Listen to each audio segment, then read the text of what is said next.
Time in Ashwood Hollow, Oregon, was not measured by clocks, but by the slow, ancient rhythm of the Douglas firs that ring the valley like silent witnesses to every broken promise the town had ever made.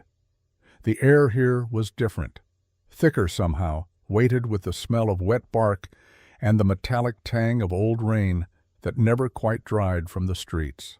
In the heart of this gray and moss-covered world stood the Thorn and Ember, a restaurant where the floorboards remembered every footstep and the amber glow of Edison bulbs struggled against the encroaching Pacific Northwest darkness. On the third floor of a building that leaned slightly to the left, as if exhausted by the burden of its own history, Lila Winters sat at a kitchen table that wobbled on uneven legs. Before her lay a collection of crumpled bills and loose change, the accumulated tips from 6 shifts at the restaurant, sorted into careful piles like a general planning a battle with insufficient troops. $17.43 in the rent pile, $22 even for groceries, $8.16 for the electric bill, and nothing, absolutely nothing, left over for the refill of her 10-year-old brother's oxygen prescription. She counted it again, as if the numbers might rearrange themselves into something more forgiving. They did not. Finn slept in the bedroom behind her, his breath coming in the shallow, rattling rhythm that had become the metronome of Lila's life. The portable oxygen concentrator hummed beside his bed, a sound she'd learned to hear even in her dreams. The mechanical wheeze that meant her brother was still alive, still fighting, still holding on to a life that seemed determined to slip through his fingers like water. 12 years ago, when Lila was 12, and Finn was nothing more than a possibility growing in their mother's belly, their parents had died on Highway 26 in a crash that the state police described as instantaneous. One moment her father had been singing along to the radio, the next there was only twisted metal and the kind of silence that swallows whole families. Finn had been born 2 months premature, pulled from their mother's body in an emergency room that smelled of bleach and desperate prayer. His lungs had never quite worked right after that. The doctors said it was the trauma of the early birth. Lila suspected it was something deeper, that Finn had come into the world already knowing it was a place that took more than it gave. She had raised him from that first day, a 12-year-old girl suddenly responsible for an infant who couldn't breathe without assistance. The state had tried to separate them, of course. Foster care, they said. Better opportunities. A real family. But Lila had learned early that real families were a myth people told themselves to feel safe. Real families were what you built with your own hands, even when those hands were too small and too young and too scared to know what they were doing. Now she was 24, Finn was 10, and the math of their survival was getting harder every month. Lila stood, her chair scraping against the linoleum floor, and walked to the window that overlooked the rain-slicked street below. Ashwood Hollow at night was a study in shadows and amber streetlights, a town that had forgotten how to thrive and settled instead for simply enduring. She could see the Thorn and Ember from here, 3 blocks east, its Victorian facade lit from within like a jack-o'-lantern carved from old money and older secrets. She would go back tomorrow. She would smile at the customers who didn't see her. She would carry plates of food she couldn't afford to eat. And she would avoid Table 11 on the mezzanine level, the corner booth that the entire staff had nicknamed The Void, where a man who was not quite a man came every Tuesday at precisely 8 o'clock and sat alone, ordering the same wine, leaving the same tip, and speaking to absolutely no one. Except tomorrow, Lila decided she would break that pattern. Tomorrow she would do what no one else dared. Not because she was brave, but because desperation had a way of making cowards into gamblers. Tomorrow she would serve Table 11. The Thorn and Ember occupied the ground floor of a building that had once been a logging baron's mansion, back when Ashwood Hollow believed it had a future bigger than its past. The restaurant's owner, a nervous man named Eugene, who rarely emerged from his office, had converted the place into a shrine to old money, all dark wood paneling, leather booths, and a mezzanine level that overlooked the main dining room like a judge's bench overlooking a courtroom. The social hierarchy of Ashwood Hollow was written in the seating chart. The ground floor was for the working families, the tourists, the people who counted their money before they ordered. The mezzanine was for the landowners, the old families, the ones who had inherited their wealth and their silence in equal measure. And Table 11, tucked into the far corner of the mezzanine, where the light from the chandelier never quite reached, belonged to him, Thorne Ravencroft. The name itself seemed designed to keep people at a distance, sharp and cold and vaguely archaic. In a town where everyone knew everyone's business, Thorne Ravencroft was a locked door. He owned the timber rights to half the valley. He owned commercial real estate from here to the coast. He owned, it seemed, everything except the one thing that might have made him human, a reputation for mercy. Lila had worked at the Thorn and Ember for 6 years, ever since she was 18 and Finn was 4, and the medical bills had started piling up like snow that never melted. In all that time, she had never served Table 11. No one had, not voluntarily. The waitstaff traded shifts, called in sick, invented dead grandmothers, anything to avoid the Tuesday night ritual of serving the man who sat in the darkness and ordered French Bordeaux, and left tips that were simultaneously too generous and somehow insulting, as if he were paying them to forget he existed. But Lila had watched him. Over the years, she had developed the habit of observation that came naturally to people who lived on the margins, the ability to see without being seen, to notice the details that others missed because they were too busy looking away. She had noticed that Thorne Ravencroft never ate. He ordered food, elaborate, expensive dishes from the chef's special menu, but the plates always went back to the kitchen untouched, the garnishes still perfectly arranged. She had noticed that he read while he dined, old leather-bound books that looked like they belonged in museums, his long, pale fingers turning pages with a reverence that suggested the books were the only things in the room he considered worthy of his attention. She had noticed that he was beautiful in a way that made people uncomfortable, like a statue carved from moonlight, all sharp cheekbones and colorless skin and hair so white it seemed to glow in the dim restaurant light. And she had noticed, most of all, that he was alone, utterly, completely, devastatingly alone. The kind of alone that radiated outward like cold from a frozen lake. Tuesday arrived like a debt coming due. Lila tied her apron with hands that were steadier than she felt, checked her reflection in the tarnished mirror by the kitchen entrance, and made her decision. When the manager, Eugene, came shuffling out of his office with the evening's seating assignments, she spoke before he could hand her the clipboard. "I'll take the mezzanine tonight." Eugene blinked at her as if she'd spoken in a foreign language. Behind him, 2 other servers stopped mid-conversation to stare. "The mezzanine," Eugene repeated slowly, as if testing the words for hidden meaning. "You're sure about that?" "I'm sure. Table 11 is occupied on Tuesdays." "I know."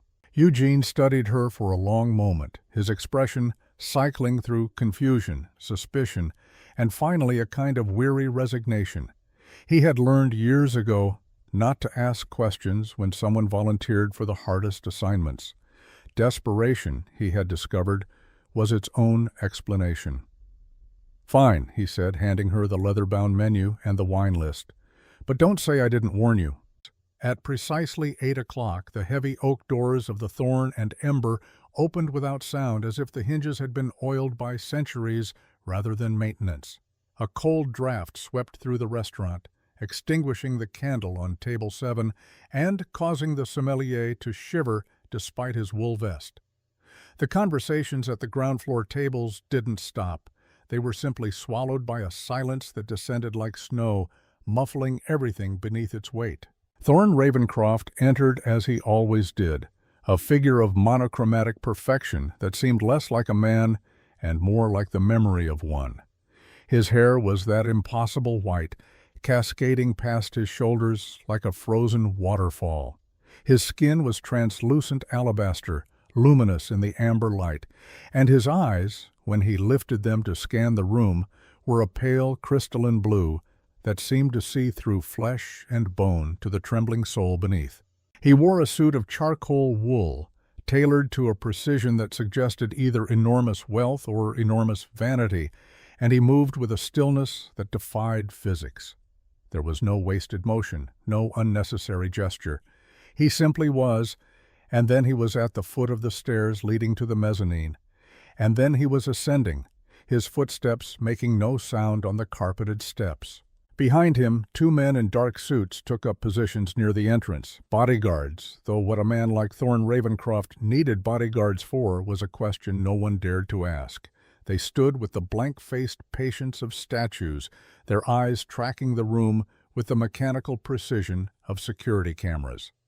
Lila waited until Thorne had taken his seat at table 11 before she approached. She carried a crystal carafe of water and the evening's wine list, her heart hammering against her ribs with a rhythm that matched Finn's labored breathing. As she climbed the stairs to the mezzanine, she was acutely aware that every eye in the restaurant was on her, the girl who was either very brave or very stupid, and likely both. The air at table 11 was different, colder. It smelled of old paper and something metallic that Lila couldn't quite name, something that made the hair on her arms stand up despite the warmth of the restaurant. Thorne sat with his back to the wall, a leather-bound book open before him, his pale fingers tracing the lines of text as if he were reading Braille rather than print. Lila stopped at the edge of the table, her shadow merging with his in the candlelight. She did not lower her gaze.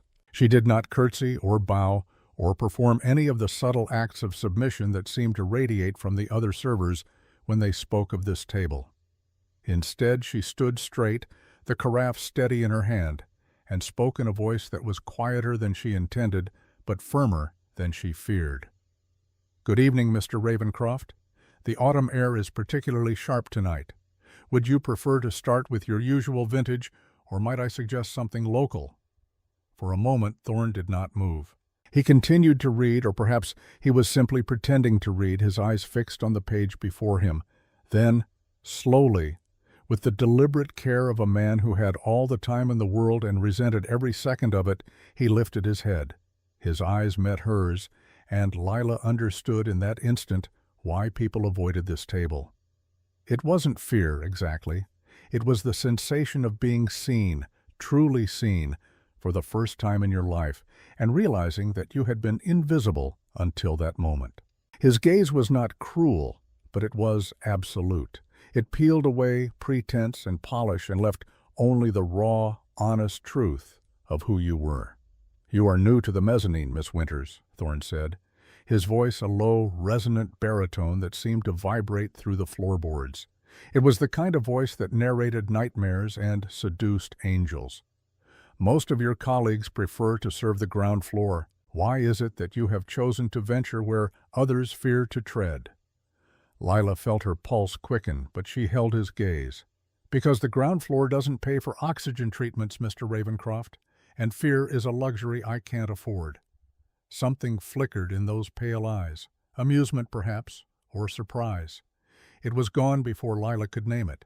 "Direct," Thorne observed. "I appreciate directness. It is increasingly rare in this valley of polite lies and careful evasions." "Very well, Miss Winters. I will have my usual. The 1982 Bordeaux. You will find it in the cellar, third rack from the left, eye level." Lila nodded, but she did not move to leave. Instead, she set down the water carafe and opened the wine list, her finger tracing down the selections with the practiced efficiency of someone who had memorized the inventory years ago. "I'm afraid we're out of the 1982, Mr. Ravencroft," she said, the lie rolling off her tongue, as smooth as the wine she was refusing to serve. "However, I took the liberty of selecting an alternative that I believe you'll find superior. We have a local elderberry wine, pressed by a widow named Mrs. Marsh, who lives 3 miles north of the valley. It's unfiltered, with a high iron content and a complexity that your usual vintage lacks. It's dark, rich, and has a bite that lingers, not unlike yourself, I imagine." The silence that followed was profound, Somewhere in the restaurant below, a fork clinked against a plate. Someone coughed. But at table 11, the world had narrowed to the space between Lila and the man who was studying her with the intensity of a predator deciding whether to pounce or simply observe. Then Thorne smiled. It was a small thing, barely a movement of his pale lips, but it transformed his face from something carved and cold into something almost terrifyingly human. "We are not out of the 1982, Miss Winters," he said quietly. "I can hear the corks breathing in the cellar from here. I can smell the tannins aging in the oak. You are lying to me to sell a local product. The question that interests me is why. Why would a waitress risk the wrath of a man who could have her fired with a single word simply to move a bottle of wine made by a widow I have never heard of?" Lila felt her stomach drop, but she did not look away. She had known this was a gamble. She had known there was a chance he would call her bluff. But she had also known, with the bone-deep certainty that came from years of surviving on nothing but nerve and necessity, that she had nothing left to lose. "Because Mrs. Marsh is 68 years old and can't pay her property taxes," Lila said, her voice steady despite the tremor in her hands.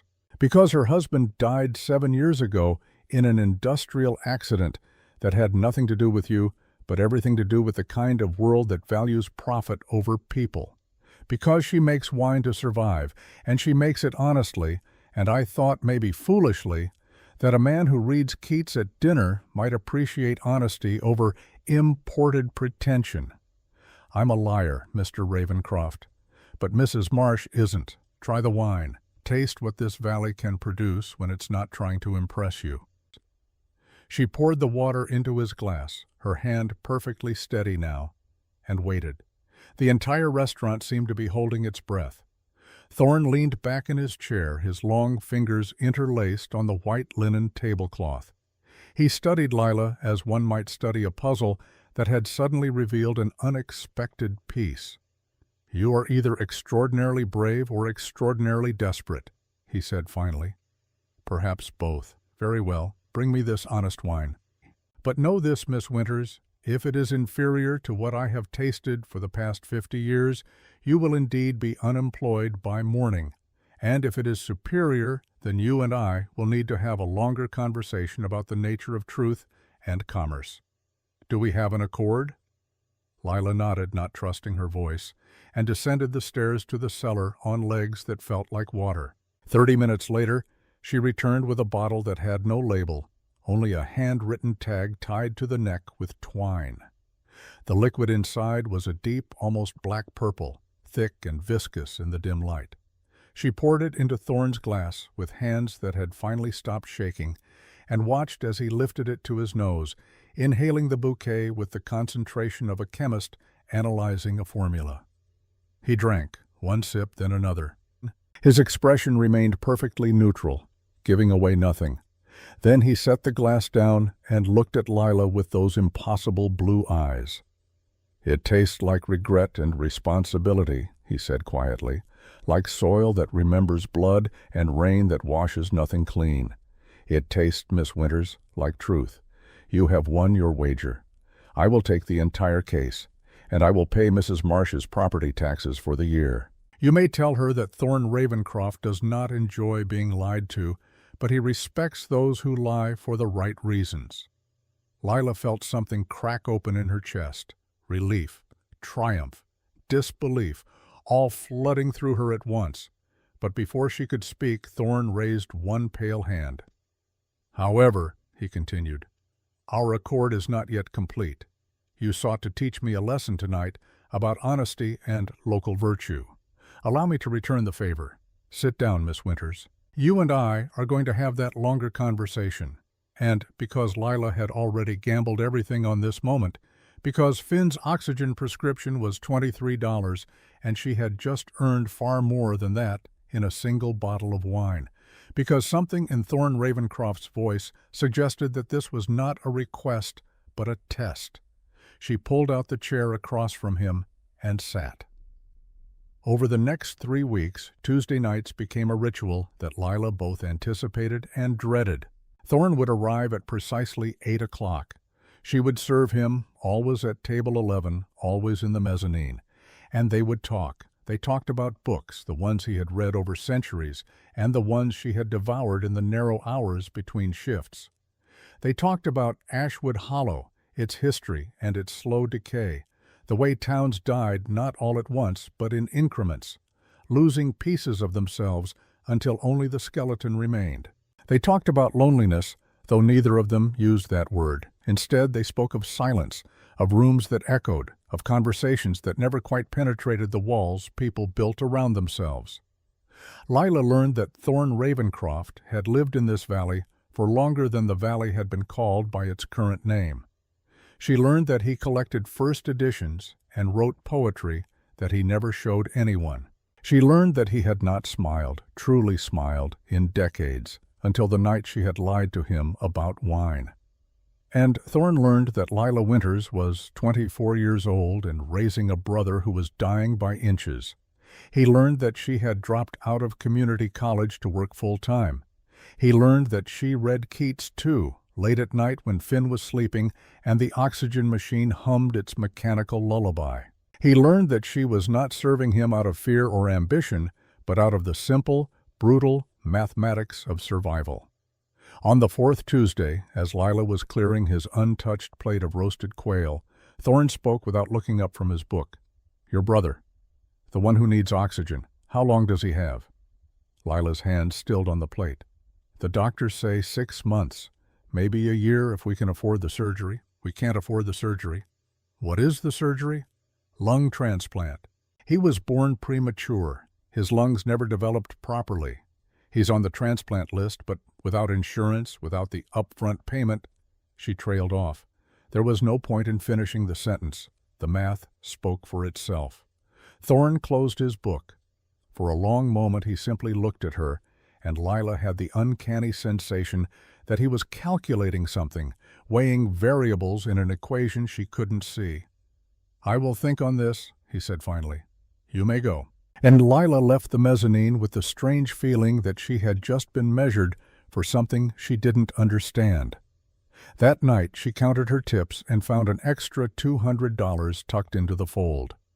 There was no note, no explanation, just money, and the ghost of a question she was afraid to answer.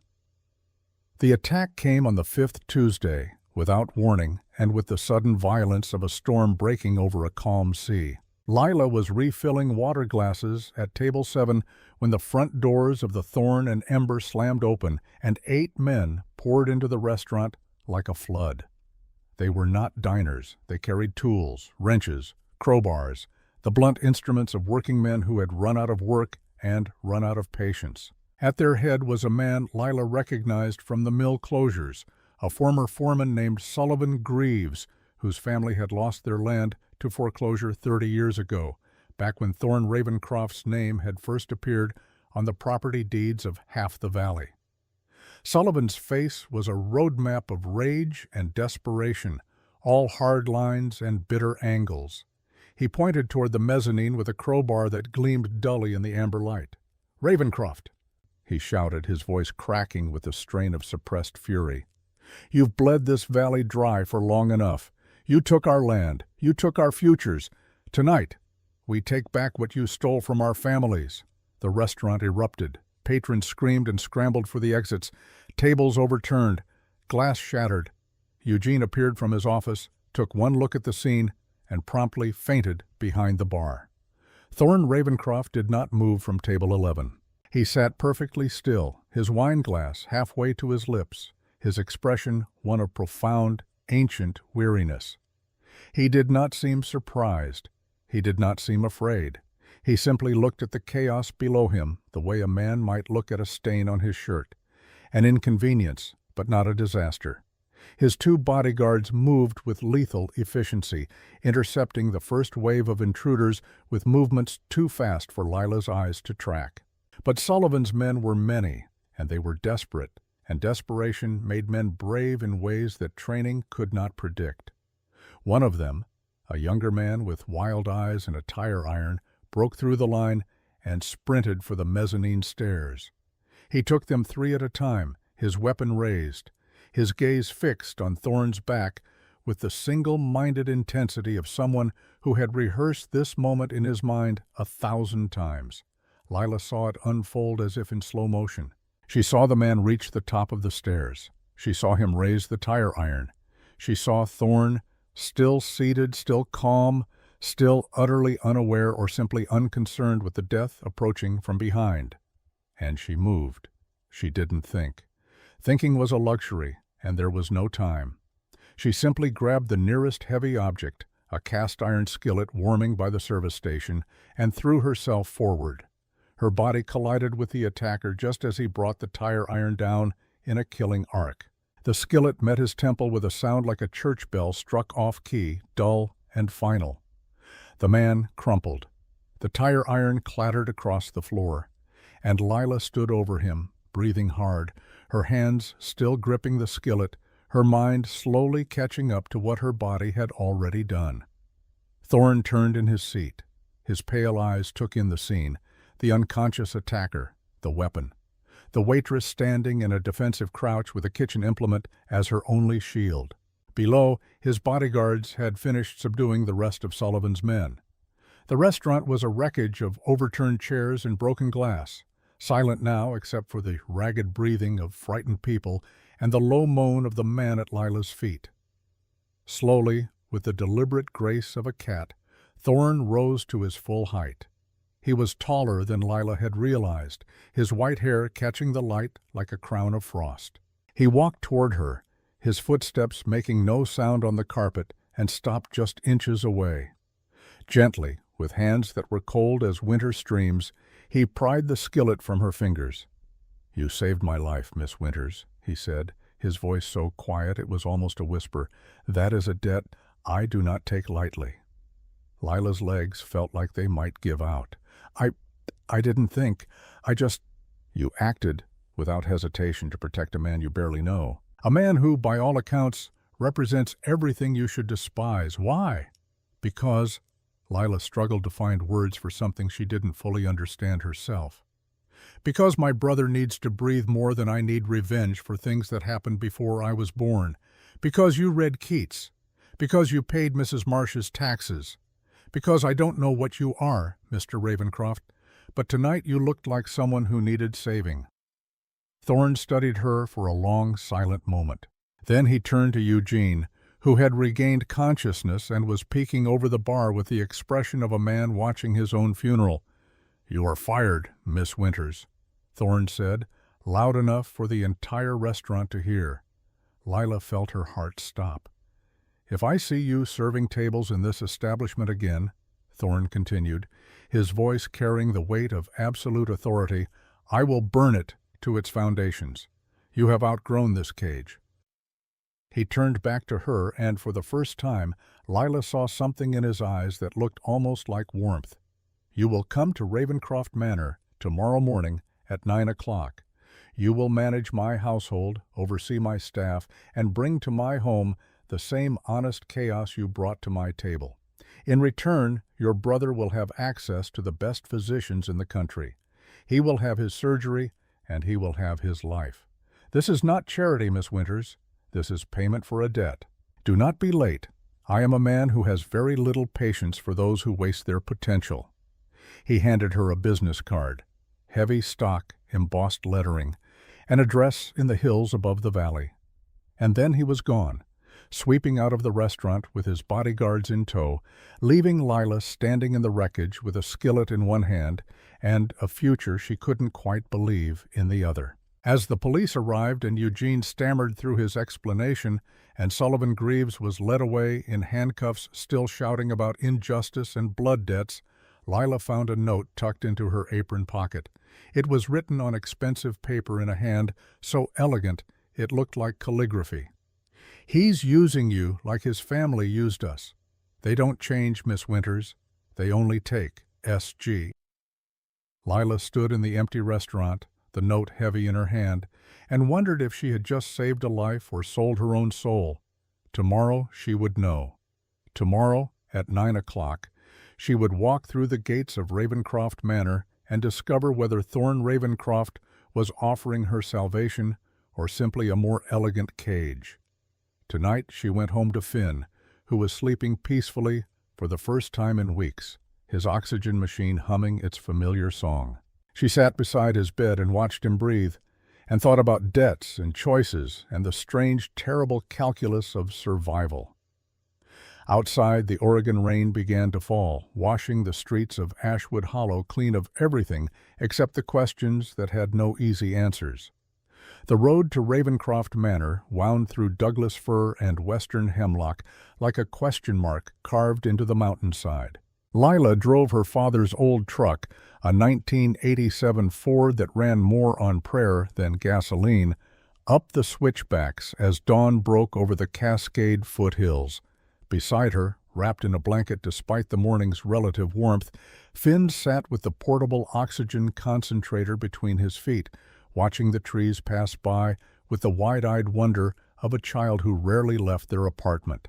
"Are we really going to live in a castle?" Finn asked, his voice thin but bright with something Lila hadn't heard in years. Hope, perhaps, or simply the novelty of an adventure that didn't end in a hospital waiting room. "It's a manor, not a castle," Lila corrected, though she had no idea what the difference was. "And we're not living there. I'm working there. You're just visiting until you're better." "Mr. Ravencroft seems nice," Finn said, in the way that children assessed character based on surface kindness and the absence of obvious cruelty. Lila didn't answer. She wasn't sure what Thorne Ravencroft seemed like. Nice wasn't the word that came to mind when she thought of those pale eyes and that voice like winter speaking. Dangerous, perhaps. Ancient. A riddle wrapped in expensive suits and centuries of careful distance. But nice? Nice was a word for neighbors who brought casseroles and teachers who graded on a curve. Nice was human. And whatever Thorne Ravencroft was, Lila was increasingly certain that human was not part of the equation. The gates of Ravencroft Manor appeared around the final bend like something out of a fever dream. Wrought iron 15 feet high, decorated with thorns and ravens worked in metal so detailed they seemed ready to take flight. The gates swung open as the truck approached, operated by some unseen mechanism, or perhaps simply by the will of the house itself. Lila wouldn't have been surprised either way. The manor rose from the ridge like a geological formation, all black stone and vast windows that reflected the morning sky in fragments of gold and gray. It was Gothic in the truest sense, not the Halloween costume version, but the original meaning of the word, something that belonged to an age when architecture was a statement of power and beauty, was inseparable from intimidation. Towers and steep gables cut into the clouds. Ivy climbed the eastern wall in a pattern too deliberate to be accidental. And everywhere, there was glass, floor-to-ceiling windows that turned the entire structure into a kind of telescope pointed at the valley below, watching everything, revealing nothing. Thorne Ravencroft stood on the front steps as if he had been waiting there all night. He wore a charcoal suit despite the early hour, his white hair loose around his shoulders, his expression unreadable. Behind him, the massive oak doors of the manor stood open, revealing a foyer that seemed to recede into darkness despite the morning light. Lila parked the truck, helped Finn with his oxygen tank, and walked toward the steps with the strange sensation that she was walking into a story that had been written long before she was born and would continue long after she was gone. "Miss Winters," Thorne said, inclining his head in a gesture that was somehow both a greeting and a dismissal of any need for small talk. "You are precisely on time. I appreciate punctuality. It is a virtue that has become increasingly rare in this century." He looked at Finn, and for a moment something flickered across his face, an expression Lila couldn't quite name. Sorrow, perhaps, or recognition. "And this is the brother." Finn, to his credit, did not shrink from Thorne's gaze. He stuck out his hand with the solemn formality of someone who had learned manners from watching old movies. "I'm Finn Winters, sir. Lila's told me about you. Thank you for helping us." Thorne took the boy's hand gently, as if he were handling something infinitely fragile. "I am helping your sister," Finn Winters. She has earned that help. You, I suspect, will earn your place here in your own way. Come. The physicians are waiting. The medical wing of Ravencroft Manor occupied the entire eastern tower, a space that had been converted from what Lila guessed had once been servants' quarters into something that resembled a private hospital more than a bedroom.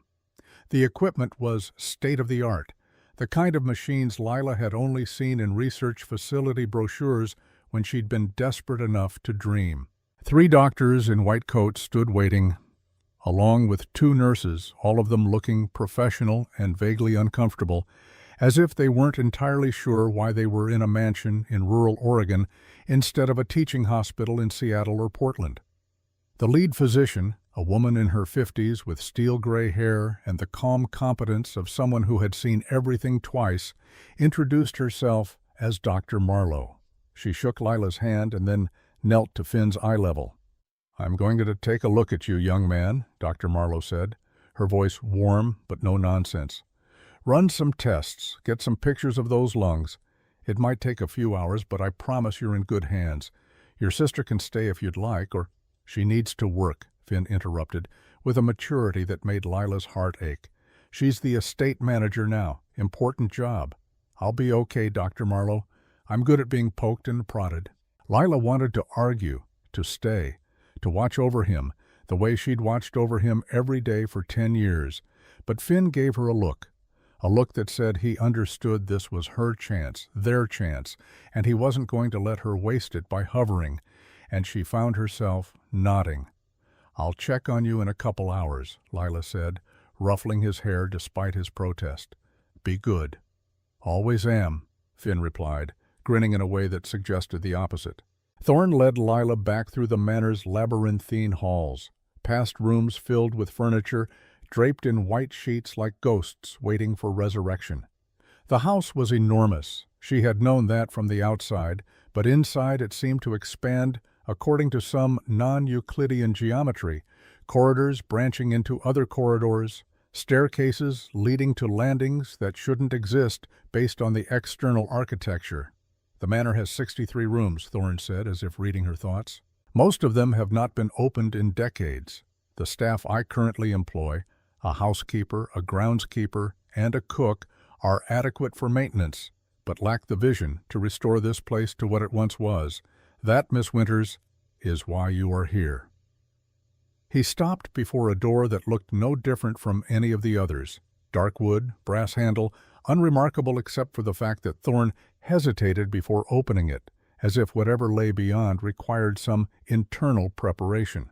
Inside was an office, or perhaps a study, though calling it either felt like calling the ocean a puddle. Books lined every wall from floor to ceiling. Not the decorative kind that rich people bought by the yard, but real books, worn spines and dog-eared pages, and the musty smell of old paper and older ideas. A desk of carved mahogany dominated the center of the room, its surface covered in ledgers and documents that looked like they belonged in a museum archive. And everywhere, scattered like autumn leaves, were handwritten pages covered in elegant script, poetry, Lila realized, hundreds of poems, drafted and redrafted, crossed out and revised, the literary equivalent of a man thinking out loud for centuries. Thorn gestured to a leather armchair. "Sit. We need to discuss the parameters of your employment." Lila sat, feeling the old leather creak beneath her weight. Thorn did not sit. He moved to the window instead, standing with his back to her, his white hair catching the morning light. "The previous staff have been stealing from me for years," Thorn said without preamble.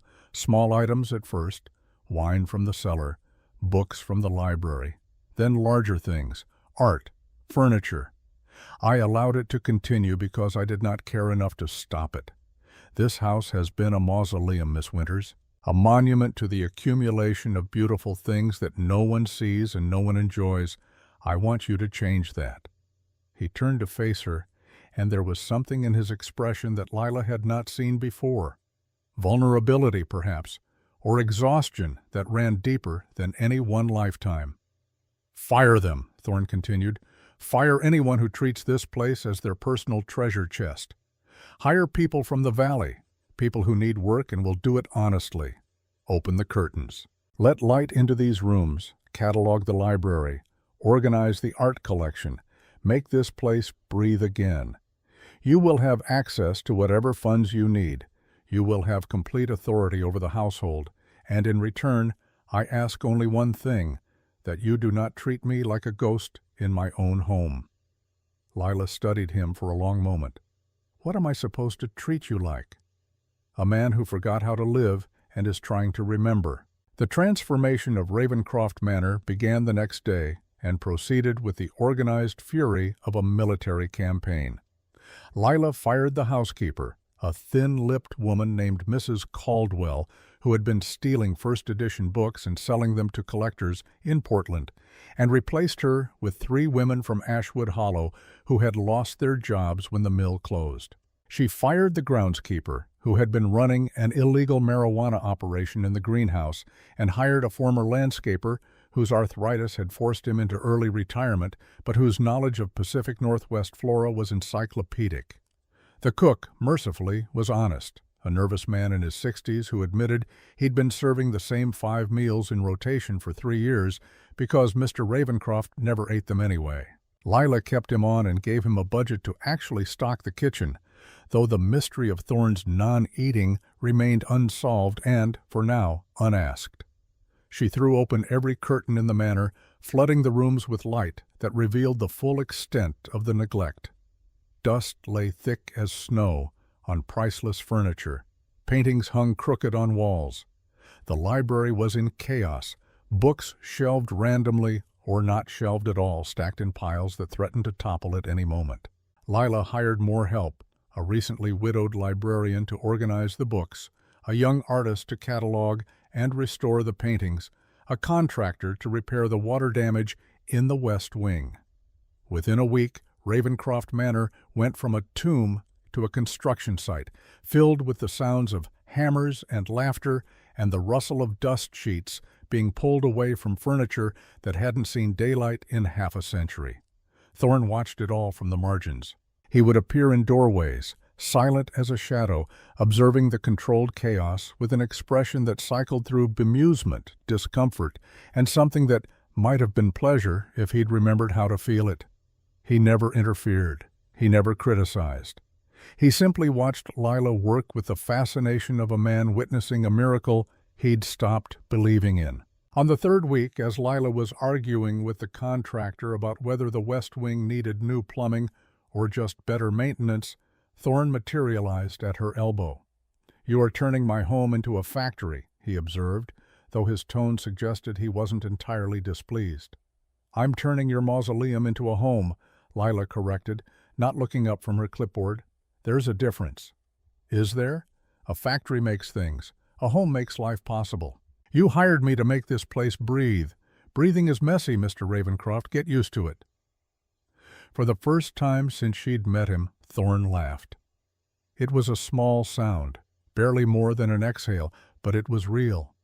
And in that moment, Lila realized that the Vampire King of Ashwood Hollow had forgotten how to do even that, how to laugh at his own expense, how to find joy in chaos, how to be anything other than the careful, controlled ghost he'd become.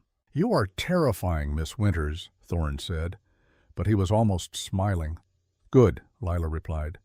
"Someone needs to be." The discovery came on a Saturday afternoon when Lila was organizing the attic, a space that ran the entire length of the manor and contained what appeared to be 2 centuries of accumulated belongings. Old furniture, trunks filled with clothes from eras Lila only recognized from history books, crates of correspondence and documents that would probably make a historian weep with joy. And portraits, dozens of them, stacked against walls or hanging from rafters, faces from the past staring out with the peculiar intensity that old oil paintings always seemed to possess. Lila was cataloging them, making notes on condition and subject when she found it. A portrait roughly 3 feet by 4 feet, the canvas aged but well preserved, depicting a young woman in late Victorian dress. The woman stood in a garden, her hand resting on a stone fountain, her expression caught between melancholy and defiance. She looked exactly like Lila, not similar, not reminiscent, exactly like. The same dark hair, the same sharp jawline, the same eyes that seemed too old for her face, as if she'd lived more than her years should have allowed. Even the expression was familiar, that particular blend of wariness and determination that Lila saw in her own mirror every morning. Lila's hands shook as she turned the portrait toward the light. There was a small brass plaque attached to the frame, engraved with elegant script, Isabel Thorne, 1897. Not Isabel Ravencroft. Isabel Thorne. Lila heard footsteps on the attic stairs and knew, without turning, who it was. Thorne moved with a silence that was unnatural, but she'd learned to sense his presence in the way the air changed temperature, the way shadows seemed to deepen. "You found her," Thorne said quietly. Lila turned, the portrait still in her hands. Who was she? Thorne stood at the top of the stairs, his white hair loose, his expression that of a man facing an execution he'd known was coming for a very long time. He looked at the portrait, and something cracked in his carefully maintained composure, not a break but a fissure, small and profound. "My wife," he said. "A long time ago." The word hung in the air like smoke. Wife. Lila had not considered that possibility. She had assumed, if she'd assumed anything, that Thorne had been alone for all of his 3 centuries. The idea that he'd had a wife, that he'd loved someone enough to marry them, seemed to contradict everything about the distant, isolated man she'd come to know. "She looks like me," Lila said, though it felt like an understatement. "Yes." "Is that why you hired me? Because I remind you of her?" Thorne descended the remaining stairs, moving with that predatory grace that suggested he was older than the building around them. He stopped a few feet away, maintaining the careful distance he always kept between himself and others. "No," he said, "and yes. The resemblance is uncanny. I noticed it the first moment you approached my table. But I did not hire you because you look like Isabel. I hired you because you are nothing like her." He reached out, not touching the portrait but hovering his hand above it as if it were too painful to make contact. Isabel was gentle, kind. She saw the good in everyone, even when it wasn't there. She worked as a waitress in a hotel restaurant, and she served me the same way you did, without fear, without judgment. I loved her for that. I offered her everything I had, my name, my wealth, my protection. What did she want? "To remain human," Thorne said simply. "I asked her to become what I am, to live forever at my side. She refused. She said she would rather have 50 years of real life than 500 years of beautiful emptiness. I thought she would change her mind. I thought I could convince her that immortality was a gift, not a curse. I was arrogant, I was young, despite my years. And I was wrong." He turned away from the portrait, unable to look at it any longer. "She died at 26, influenza. I held her hand as she slipped away, and the last thing she said to me was that she did not regret her choice, that she had lived more in her brief years than I had in my centuries. She was right, of course. She was always right." Lila set the portrait down carefully, her mind racing. "So when you saw me—" "I saw her face and your fire," Thorne interrupted. "I saw someone who looked like the woman I lost, but carried herself like someone who had never lost a battle she couldn't win. You lied to me about wine to help a widow. You saved my life without hesitation. You walked into my study and told me my home was a mausoleum. Isabel would have done none of those things. She would have been kind and gentle and quietly heartbroken at the state of this place. You, Miss Winters, burst in like a storm and started fixing it. So no, I did not hire you because you are Isabel's ghost. I hired you because you are yourself, and that self is someone I did not know I was waiting for." The silence that followed was broken only by the creak of old wood settling and the distant sound of hammers from the west wing. Lila felt something shift in her understanding of Thorne Ravencroft, a recontextualization of every interaction they'd had. He wasn't haunted by the past. He was trying, desperately, to move beyond it. "I'm not her," Lila said finally. "I know. And I'm not going to be her. I'm not gentle. I'm not kind. I'm sharp edges and bad decisions and a temper that gets me in trouble more often than not. I know that too. Good, Lila said, surprising herself with the firmness in her voice. Because if you want me to stay, you need to want me. Lila Winters. Bad temper and all, not some echo of a woman who died before my grandmother was born. Thorne met her eyes, and for the first time she saw him without the mask of careful distance. He looked tired, ancient, and something else, hopeful perhaps in the way that people who had given up on hope looked when it ambushed them unexpectedly. I want you to stay, he said quietly. Not as a ghost of the past, but as a very inconvenient presence in my present. Is that acceptable, Miss Winters?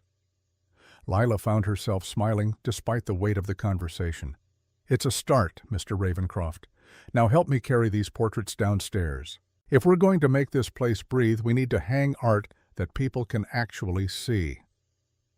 The Founders' Gala was held every 5 years at the Ashwood Hollow Observatory, a structure built in the 1920s when the town still believed it had a future worth celebrating. It was a mandatory event for anyone who mattered in the valley, which meant old families, old money, and the kind of old grudges that fermented into violence if left unchecked for too long. Thorne had not attended in 50 years. Lila insisted. You own half this valley, she told him 3 days before the event. If you hide in the dark, they fill the void with fear and resentment. Show them you're not a ghost. Show them you're a man who cares about his community. I am not certain I do care about the community, Thorne had replied, but there was no conviction in his voice. Then lie, Lila said. Pretend to care until it becomes real. That's what the rest of us do. So they went. Lila, in a gown of midnight blue that Thorne had commissioned from a designer in Portland, the fabric moving like water when she walked. Her dark hair was pinned up with silver combs that Thorne had retrieved from a vault of heirlooms, each one delicate as spider silk and probably worth more than Lila had earned in her entire life. She felt like an imposter playing dress-up in someone else's story. Thorne wore a suit of charcoal velvet that made his white hair seem even more impossible, even more alien. Together they looked like figures from a fairy tale, Beauty and the Beast, though Lila was never quite sure which role she was playing. The observatory was transformed for the gala, its brass dome polished to a mirror shine, its marble floors covered in Persian rugs. Chandeliers hung from the ceiling like frozen stars. An orchestra played in the corner, their music swallowed by the vast space. And everywhere, were the people of Ashwood Hollow in their finest clothes, drinking champagne and pretending they weren't all slowly drowning in the economic decline that had been strangling the valley for decades. When Thorne and Lila entered, the room did not fall silent. It inhaled, a collective breath held by 200 people watching the Vampire King emerge from his self-imposed exile on the arm of a waitress who had somehow become his equal. They moved through the crowd like a single organism, Thorne's hand resting lightly on Lila's elbow, both of them aware of the whispers that followed in their wake. She saw faces she recognized from the Thorne and Ember, council members, business owners, the shrinking middle class of a town that had been gutted by automation and shipped-away jobs. And she saw the way they looked at Thorne, not with fear exactly, but with something more complicated. Resentment, envy, the bitter recognition that he had what they were losing, security, permanence, a future that extended beyond the next quarterly earnings report. Sullivan Greaves found them by the champagne fountain. He looked older than Lila remembered from the night of the restaurant attack, his face lined with a weariness that went deeper than age. He wore a suit that had seen better days, the cuffs slightly frayed, the fabric shiny at the elbows. But he carried himself with the dignity of a man who had nothing left to lose and had found a strange freedom in that loss. "Mr. Ravencroft," Sullivan said, his voice steady despite the tremor in his hands. "Miss Winters, I'm glad you're both here. I wanted to offer a toast." He raised a tray bearing 2 crystal flutes of champagne, the bubbles rising in the amber liquid like tiny prayers ascending. To new beginnings. To the possibility that even old wounds might heal, given time and goodwill. Thorne reached for one of the glasses, but Lila's hand shot out faster. She took the glass meant for Thorne and brought it to her nose with the practiced efficiency of someone who had spent 6 years learning to identify wine by scent alone. Beneath the bright, effervescent aroma of good champagne, there was something else, something sharp and metallic, something that made the hair on the back of her neck stand up. Silver nitrate.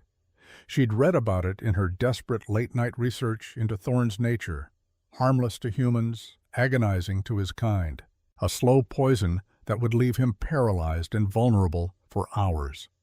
Lila looked up at Sullivan Greaves, and in his eyes she saw the answer to every question she hadn't asked. This was not goodwill. This was revenge served cold and patient and masked in civility. "Mr. Greaves," Lila said, her voice dropping into a register that made nearby conversations falter, "this champagne smells like desperation and cowardice. It smells like a man so broken by his own failure that he's decided to drag others down rather than build himself back up." She turned the glass over. The champagne spilled across the marble floor, splashing onto Sullivan's worn dress shoes, and in the sudden silence that followed, the only sound was the liquid spreading in a dark, accusatory stain. "You tried to poison a guest under the roof of the stars," Lila continued, her words sharp as broken glass. "That's not justice, Mr. Greaves. That's just murder dressed up in old grievances." Sullivan's face went white, then red, then a mottled purple that suggested his rage had finally breached whatever dam had been holding it back for 30 years. "You have no idea what he's taken from us, what his family has stolen. My grandfather's land, my father's mill, my son's future, all of it swallowed by Ravencroft greed." The crowd had formed a circle around them now, all pretense of polite conversation abandoned in favor of witnessing the confrontation that had been brewing since before most of them were born. Thorne's face had gone very still, his pale eyes the color of winter ice. The temperature in the observatory dropped several degrees, enough that people's breath began to show in small clouds. Frost formed on the champagne fountain in delicate, deadly patterns. "Mr. Greaves," Thorne said, his voice quiet but carrying through the vast space like a bell. "You are correct. My family took much from this valley. My father was a tyrant who valued profit over people. My grandfather before him built his fortune on the backs of workers he viewed as expendable. I inherited that empire and those sins, and I have spent 2 centuries trying to determine whether atonement is even possible for crimes committed across generations." He stepped forward, and the crowd parted before him like water before the prow of a ship. "I cannot give you back your grandfather's land. It is gone, sold and resold, divided among a dozen owners. I cannot restore your father's mill. It burned 20 years ago. I cannot manufacture a future for your son in an economy that has moved beyond this valley. But I can offer you this."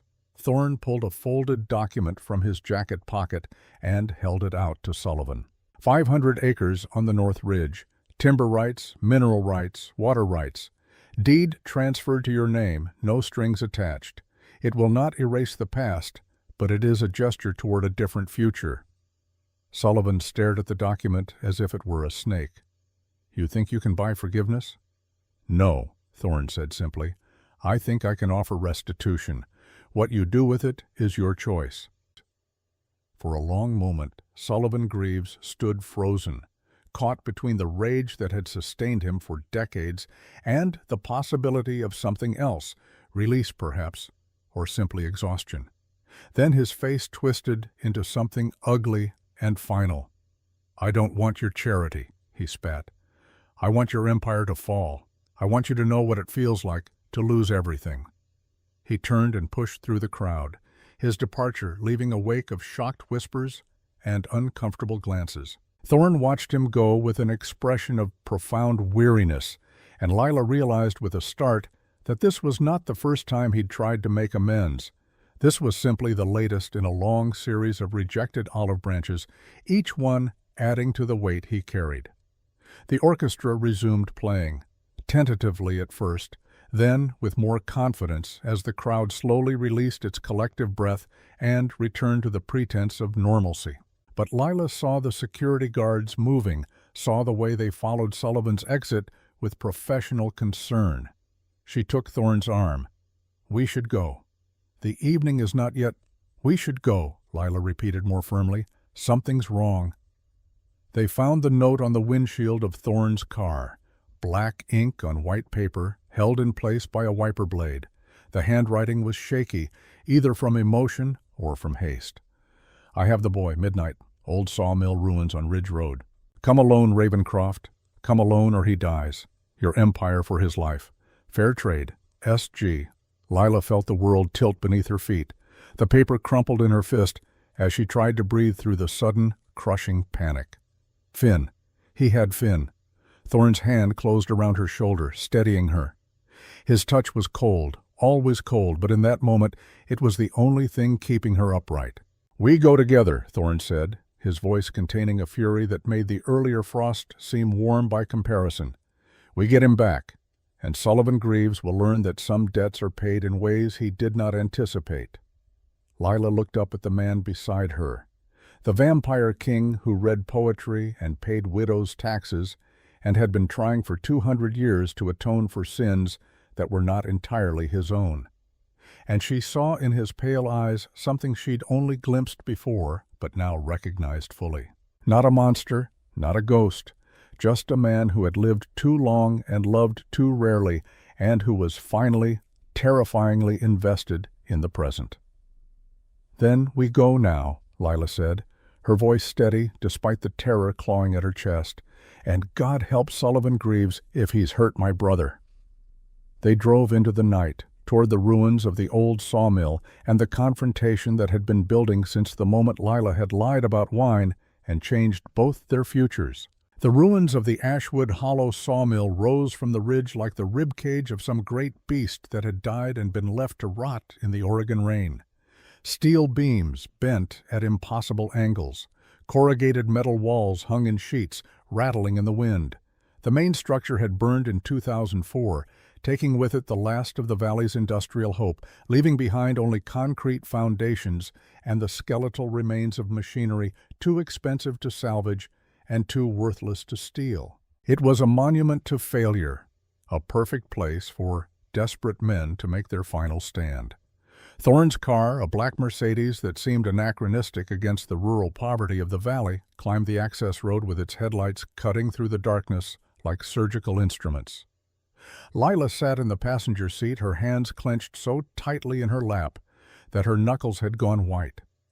She had not spoken since they'd left the observatory. There were no words adequate to the terror that lived in her chest. The image of Finn, bound and frightened, playing on an endless loop in her mind. Thorne drove with the focused calm of someone who had lived through enough catastrophes to know that panic was a luxury survival could not afford. But Lila could see the tension in his jaw, the way his pale hands gripped the steering wheel with enough force to leave impressions in the leather. He was angry. Truly, deeply angry in a way that suggested centuries of careful control were being held back by the thinnest of threads. "There will be a trap," Thorne said as they approached the final turn. "Sullivan is not a stupid man. Desperate, yes. Broken, certainly, but not stupid. He will have prepared for me." "I don't care about traps," Lila said, her voice raw. "I care about Finn. I know, which is why you will let me go in first. I am difficult to kill, Miss Winters. You are not." "He's my brother." "And he is my responsibility," Thorne interrupted, his voice taking on an edge that reminded Lila that for all his poetry and politeness, he was something older and more dangerous than she had fully grasped. "I brought you into my world. I put you in Sullivan's line of sight. This debt is mine to settle. You will stay in the car until I signal that it is safe." Lila wanted to argue. Every instinct screamed at her to run into those ruins and tear them apart until she found Finn. But she looked at Thorne's face, at the cold, terrible resolve that had settled over his features like a death mask, and she understood that this was not a negotiation. This was a king preparing for war, and kings did not accept insubordination when lives hung in the balance. "Signal how?" she asked instead. "You will know." The car stopped 50 yards from the main structure. Thorne stepped out into the night, and Lila watched him transform. It was not a physical change, not in the way of movie monsters. He did not sprout fangs or claws or any of the theatrical trappings of the creatures he supposedly was. Instead, he simply shed the last vestiges of humanity he'd been wearing like a costume for her benefit. His movements became predatory. His stillness became absolute. And when he walked toward the ruins, he moved with a silence that suggested he was not entirely bound by the same physical laws as the rest of creation. Lila counted to 30, then followed. She had never been good at obeying orders, especially when the orders conflicted with every maternal instinct that 10 years of raising Finn had carved into her bones. She moved through the shadows at the edge of the access road, staying low, using the scattered equipment and debris as cover. The main structure loomed ahead, its skeletal frame silhouetted against the 3/4 moon. And there, in the center of what had once been the mill floor, she saw them. Finn sat in a metal folding chair, his hands zip-tied behind his back, his portable oxygen concentrator beside him but unplugged. He was pale but breathing, his eyes wide with fear but not panic. Around him stood Sullivan Greaves and 6 other men, locals that Lila recognized from town, men who had lost jobs or land or hope and had clearly decided that violence was the only currency they had left. But it was the equipment that made Lila's blood run cold. Portable floodlights on tripods, arranged in a circle around the open space, and mounted to each light, visible even from her hiding spot, were what looked like UV filters, the kind used in industrial sterilization or, if you knew what you were hunting, vampire extermination. Sullivan had done his research. This was not an ambush. This was an execution chamber. Thorne walked into the circle of light as if he were entering a ballroom. He did not hesitate at the threshold. He did not show fear or caution or any recognition that he was walking into a trap that could kill him. He simply stepped forward, his white hair luminous under the artificial lights, and looked at Sullivan Greaves with an expression of profound disappointment. "You could have taken the land," Thorne said quietly. "You could have built something new. Instead, you chose this." Sullivan's hand trembled as he gripped a switch connected to the floodlights. His face was haggard, carved by decades of rage into something barely recognizable as human. "You don't get to lecture me about choices, Ravencroft. Your family took every choice from mine. For 3 generations, we've lived in your shadow. Tonight, I step out of it." He flipped the switch. The UV lights blazed to life with a harsh, clinical brilliance that turned the ruins into an operating theater. Thorne staggered, his pale skin beginning to smoke where the light touched it. Not burning, not yet, but the suggestion of it. The promise that with enough exposure, enough time, even his ancient flesh would surrender to physics and chemistry and turn to ash.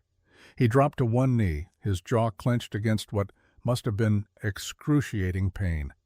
But he did not cry out. He did not beg. He simply endured, his eyes never leaving Sullivan's face. "Let the boy go," Thorne said, each word costing him visible effort. "This is between us. He is innocent." "No one is innocent," Sullivan spat. "That boy's sister chose you over her own people. She's as guilty as you are." "Then take me," Thorne said. "I am here. I am helpless. You have your revenge. Release Finn Winters and let him walk out of here. That is the deal you offered. An empire for a life. I am giving you both." Lila watched from her hiding place, her mind racing through scenarios and discarding them just as quickly. She had no weapons. She had no plan. She had only the desperate knowledge that if she did not act, both Thorne and Finn would die in this place, and she would be left with nothing but survivor's guilt and the crushing weight of choices not made. Then Finn moved. It was subtle at first, a shift of his shoulders, a repositioning of his hands. Lila realized with a jolt of fierce pride that her brother had not been sitting idle while tied to that chair. He'd been working at his bonds with the same quiet persistence he applied to everything else in his life. And there, on the concrete floor behind him, she could see a shard of broken glass that he'd somehow managed to position within reach. Finn caught Lila's eye across the darkness. He couldn't have known exactly where she was hiding, but he seemed to sense her presence the way siblings sometimes did, connected by invisible threads of shared history and mutual dependence. He gave the smallest shake of his head, a message that was unmistakable despite its subtlety. "Wait, not yet. Trust me." "You know what the worst part is, Ravencroft," Sullivan was saying, circling Thorn like a predator savoring its kill. "You probably don't even remember my grandfather. You probably don't remember any of the people you destroyed. We're just numbers in your ledgers, transactions, casualties of your family's success." "I remember," Thorn said, his voice strained but steady. "Harold Greaves. He lost his farm in 1994 to foreclosure after the lumber market collapsed. My father held the note. I was elsewhere when it happened. When I returned and learned what had been done, I tried to buy the land back. It had already been subdivided and sold to developers. I failed to make it right. I have carried that failure for 30 years. Sullivan stopped circling. "You're lying." "I have never lied to anyone in this valley," Thorn said. "I have been distant. I have been cold. I have allowed my absence to be interpreted as indifference. But I have never lied. I could not save your grandfather's farm. I could not resurrect the mill that burned. I could not stop the economic forces that hollowed out this town. But I tried. God help me, I tried." For a moment something cracked in Sullivan's expression. Doubt, perhaps, or the terrible recognition that his enemy might be more complicated than the monster he'd needed him to be. Then his face hardened again, and Lila knew they were out of time. Finn moved. He lunged backward in his chair, tipping it with enough force to send himself crashing to the concrete. His hands, now free from the zip ties he'd managed to saw through with the glass shard, shot out to catch his fall. He rolled, grabbed his oxygen concentrator, and in one smooth motion hurled it at the nearest UV light. The light exploded in a shower of sparks and broken plastic. The UV filter shattered, and suddenly there was a gap in the killing circle. Thorn moved with a speed that defied sight. One moment he was on his knees, weakened by the radiation. The next he was simply beside Finn, scooping the boy up and moving toward the darkness beyond the lights. Sullivan shouted something, an order or a curse, Lila couldn't tell which, and his men scrambled to block the exit. Lila emerged from hiding and ran toward the chaos. She had no plan except to reach Finn, to put herself between her brother and whatever came next. She grabbed a length of steel pipe from the debris and swung it at the nearest man, catching him across the knees with enough force to drop him. Another man turned toward her, and she swung again, fighting with the desperate ferocity of someone who had nothing left to lose and everything to protect. Thorn set Finn down behind a concrete pillar and turned back toward Sullivan's men. He moved through them like wind through wheat, disarming them with movements too fast to track, breaking bones with clinical precision, but not, Lila noticed, killing anyone. For all his power, for all his anger, he was holding back, choosing restraint even now. Within 90 seconds it was over. Sullivan's men were on the ground, groaning, disarmed, defeated. The remaining UV lights had been shattered. And Sullivan Greaves stood alone in the center of the ruins, holding nothing but the switch to lights that no longer worked, his face a landscape of collapse and comprehension. Thorn approached him slowly, his white hair disheveled, his skin still smoking faintly from the UV exposure, but already beginning to heal with the supernatural resilience of his kind. He stopped an arm's length away from Sullivan and did not strike him, did not threaten him, simply looked at him with an expression that might have been pity. "You could have killed me," Thorn said quietly, "if you had not told me to come alone, if you had not needed me to know it was you. If you had simply acted instead of explaining, you might have succeeded, but you needed me to understand your pain before you ended me. You needed acknowledgement. Do you know what that tells me, Mr. Greaves?" Sullivan said nothing, his hands shaking so badly that he dropped the useless switch. "It tells me that you do not actually want revenge," Thorne continued. "You want recognition. You want someone to see your suffering and validate that it mattered. You want someone to say that you were wronged, that your anger is justified, that your loss was real. So I will say it now. You were wronged. Your anger is justified. Your loss was real. My family took from yours, and no amount of money or land can ever truly balance that scale. I am sorry, Mr. Greaves, for what my father did, for what I failed to prevent, for the world that made this the only way you could be heard."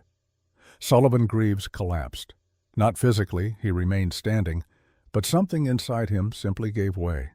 Tears streamed down his weathered face, and the sound that came from his throat was not rage, but grief, raw and ancient, and finally allowed to surface. "I just wanted someone to care," Sullivan whispered. "I wanted someone to acknowledge that we mattered, that we weren't just expendable." "You matter," Thorne said. And then, surprising everyone, including himself, he placed a hand on Sullivan's shoulder. The gesture was awkward, unpracticed, the touch of someone who had forgotten how to offer comfort. But it was real. "You have always mattered, and I am sorry it took me 3 decades to say so." Lila held Finn against her chest, feeling his heart beat against her ribs, feeling his breath ragged but steady. She watched Thorne and Sullivan standing in the ruins of the old mill, and she understood that this was what redemption looked like when it was honest. Not a grand gesture or a dramatic reversal, but 2 broken men finally seeing each other clearly and choosing to acknowledge the pain instead of adding to it. Police sirens wailed in the distance. Someone had called them, probably one of the locals, when the fight had started. Sullivan would be arrested. There would be consequences for kidnapping, for assault, for attempted murder.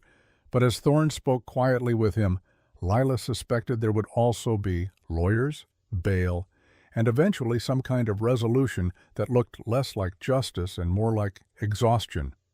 Finn stirred against her. "Lila? Yeah, little brother? Mr. Ravencroft is really weird." Despite everything, the terror, the violence, the desperate near-death experience, Lila found herself laughing.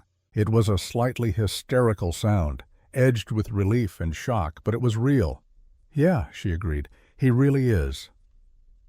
2 weeks later, Finn sat in the medical wing of Ravencroft Manor, breathing without assistance for the first time in his life.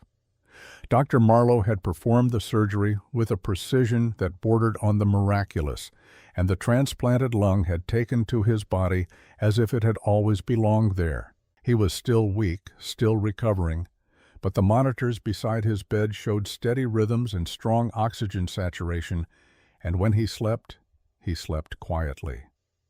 Lila stood in the doorway watching him, unable to fully process the reality that he would live, that he had a future now, one measured in decades rather than months, that she had somehow, against all odds and reason, succeeded in the only thing that mattered. "You should rest," Thorne said from behind her. "You have barely slept since the mill." "I'll rest when I'm dead," Lila replied. But there was no heat in it. She was simply too tired for fire. Thorne moved to stand beside her, maintaining the careful distance he always kept, the space that acknowledged their alliance but did not presume intimacy. They stood in silence for a long moment, watching Finn breathe. "Thank you," Lila said finally, "for saving him, for all of this." "You saved him," Thorne corrected.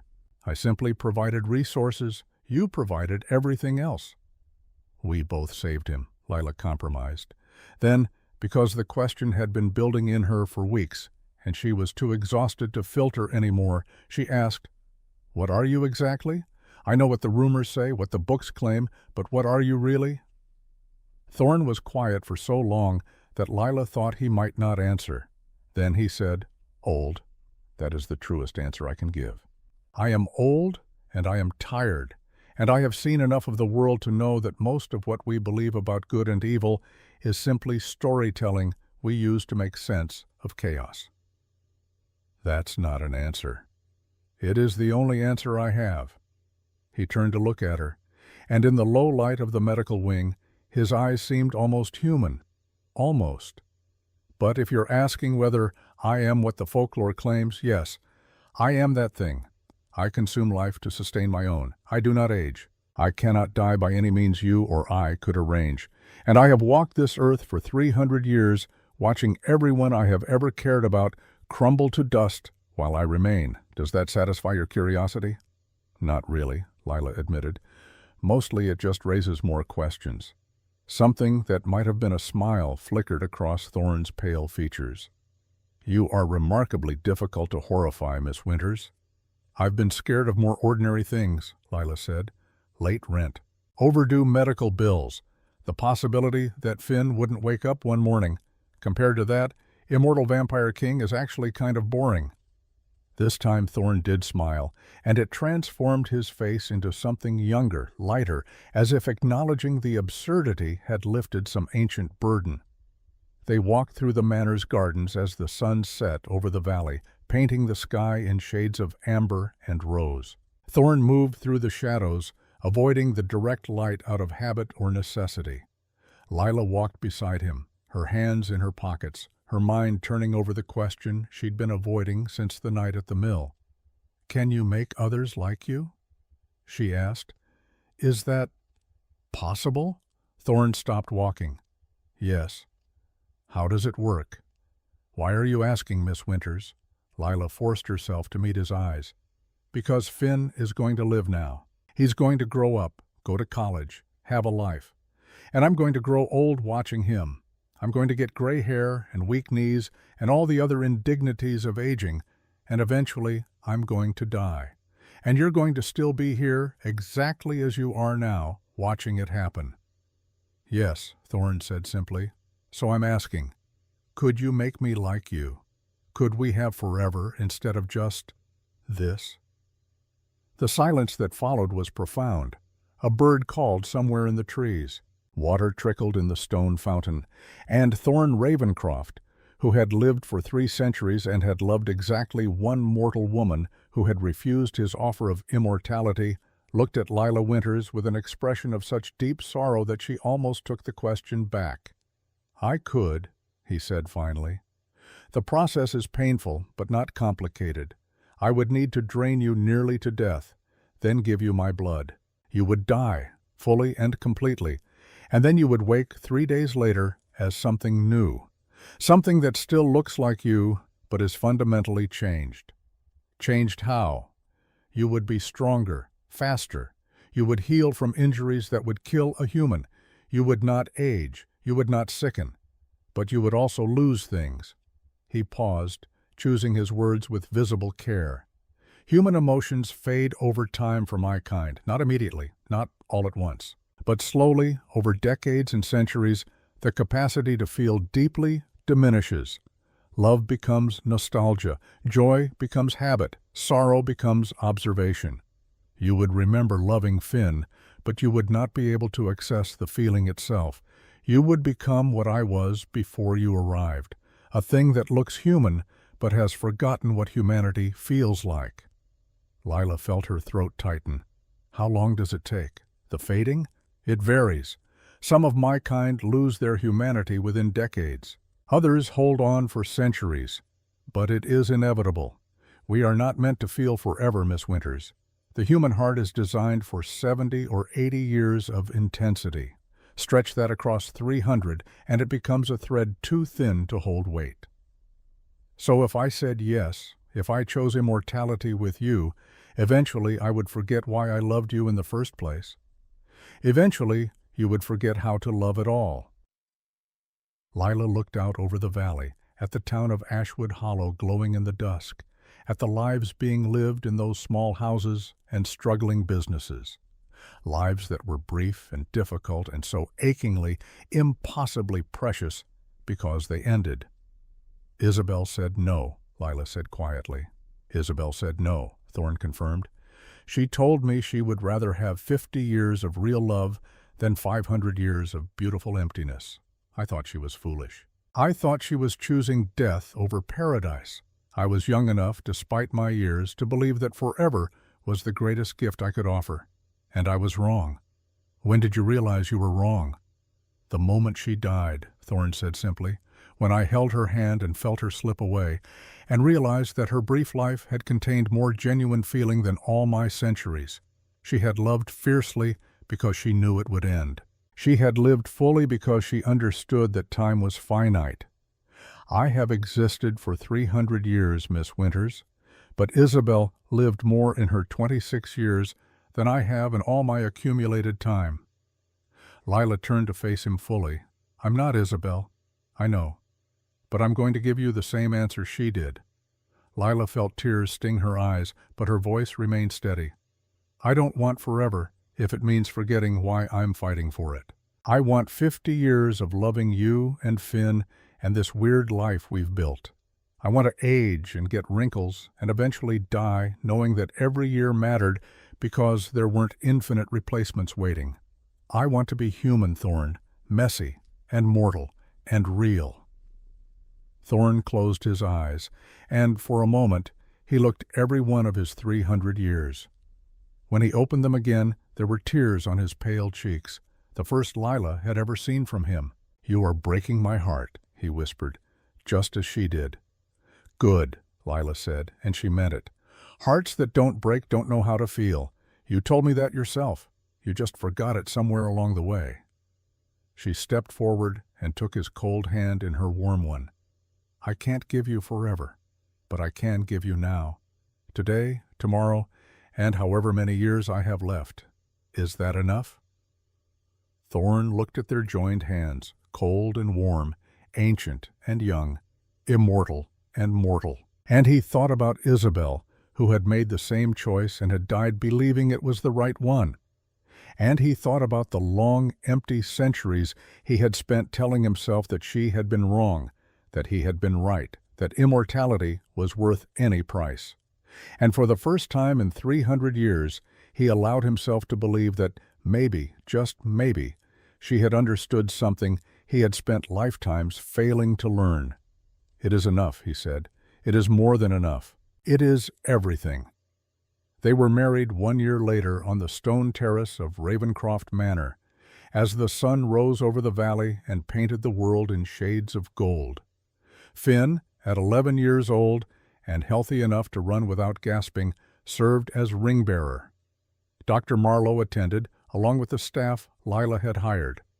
The former waitresses and mill workers and struggling families who had found new purpose in breathing life back into the old mansion. Sullivan Greaves came too, standing at the back with the awkward posture of a man who wasn't sure he was welcome, but had been personally invited anyway.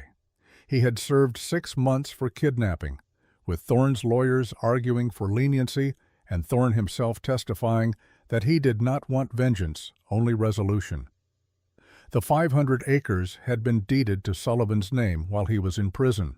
He had broken ground on a timber operation that prioritized sustainability over profit, and word was spreading that he was hiring locally and paying fairly. It was not forgiveness exactly, but it was movement, and sometimes movement was all that anyone could hope for. Lila wore a simple dress of ivory silk, her dark hair loose around her shoulders.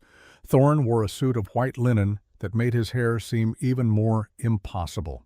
They stood facing each other as the sun climbed higher, and when they spoke their vows, they spoke them quietly, meant for each other rather than for the crowd.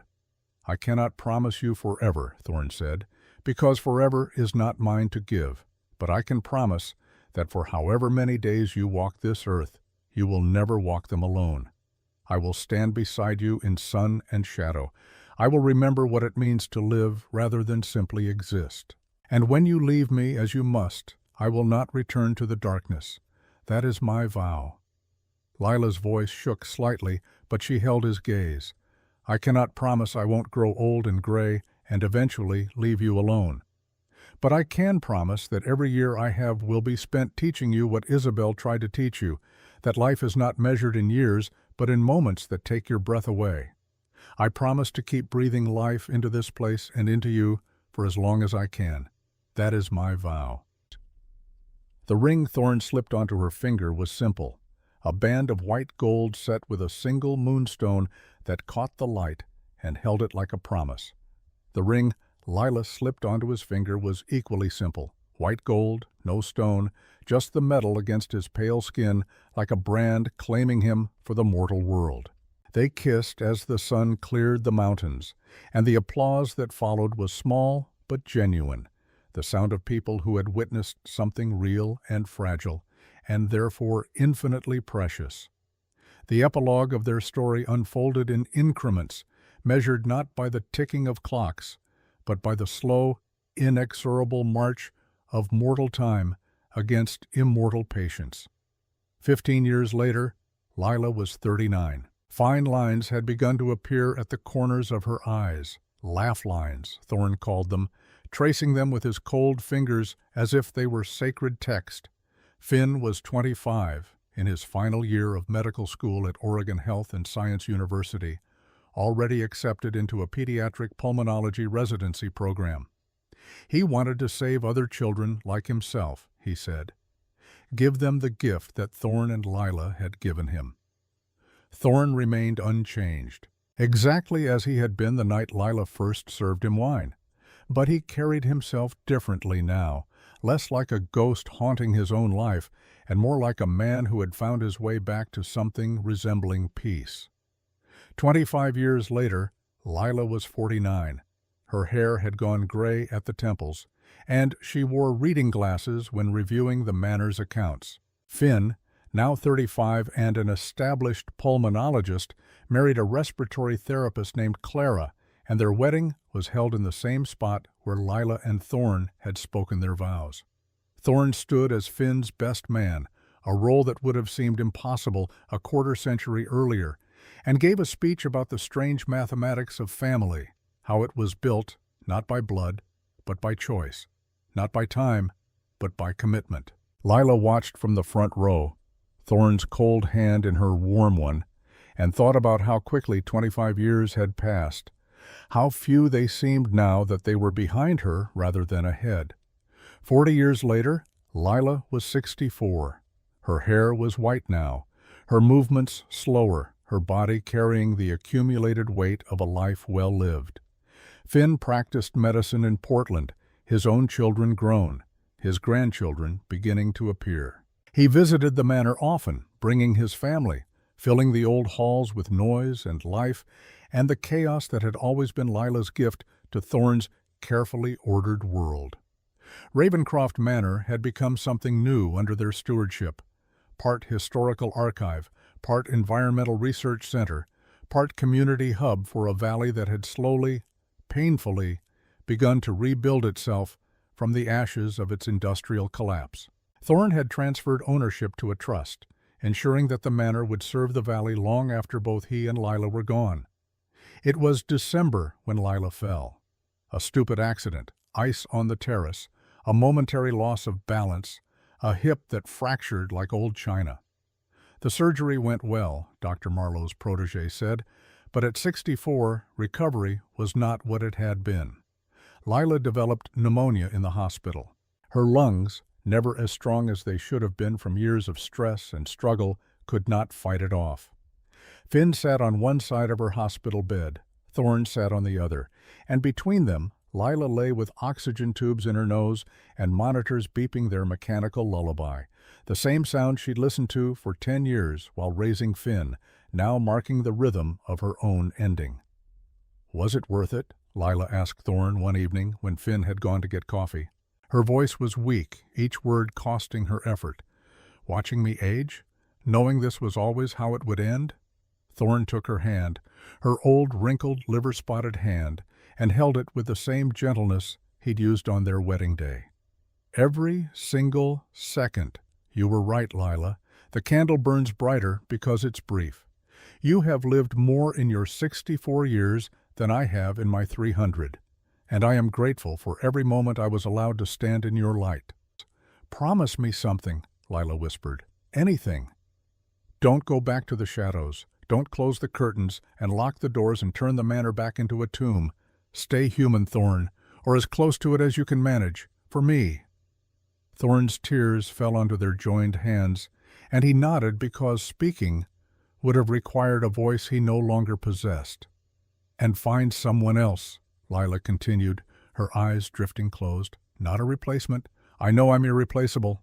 She smiled faintly at her own arrogance. "But find someone who makes you want to open the curtains. Promise me you'll try." "I promise I will try," Thorne whispered, "but no one will ever be you." Lila's smile deepened. "Damn right." She died 3 hours later, with Finn holding one hand and Thorne holding the other, as the winter sun set over the valley and painted the snow-covered mountains in shades of rose and gold. The monitors flatlined, the machines stopped their beeping. And the woman who had lied about wine to save a widow, who had wielded a cast-iron skillet to save a king, who had chosen fierce mortal love over beautiful, immortal emptiness, slipped away as quietly as she had entered Thorne's life. But the story did not end there. 5 years later, on a Tuesday evening in late autumn, a figure sat alone at table 11 in the Thorn and Ember. The restaurant had been rebuilt after a fire, updated and modernized, but the mezzanine remained, and table 11 still occupied its corner in the shadows. Thorne Ravencroft wore a suit of charcoal wool, his white hair tied back with a leather cord. Before him sat a glass of local elderberry wine from Mrs. Marsh's granddaughter, who had taken over the vineyard and expanded it into a thriving business that employed half the valley. A young waitress approached, new to the restaurant, unfamiliar with the legends. She carried a water carafe and a notepad, her expression professional but warm. "What can I get you this evening, sir?" she asked. Thorne looked up, and for a moment he saw Lila in her face, not because they looked alike, but because she carried herself with the same no-nonsense competence, the same suggestion that she had fought battles before breakfast and had no patience for pretense. "The house wine," Thorne said quietly. "Whatever's local, whatever's honest." The waitress nodded and moved away. Thorne looked down at his hands, at the white gold band still on his finger after all these years. He touched it gently, remembering. On the table beside his wine glass sat a moonstone ring, smaller than his own, worn smooth by years of wear. He carried it with him always, a reminder of the woman who had taught him that living was more important than lasting, that love measured in intensity rather than duration was the only kind that mattered. "Until we meet again, Lila," he whispered, the words a prayer or a promise, or simply an acknowledgement of the space she had left behind.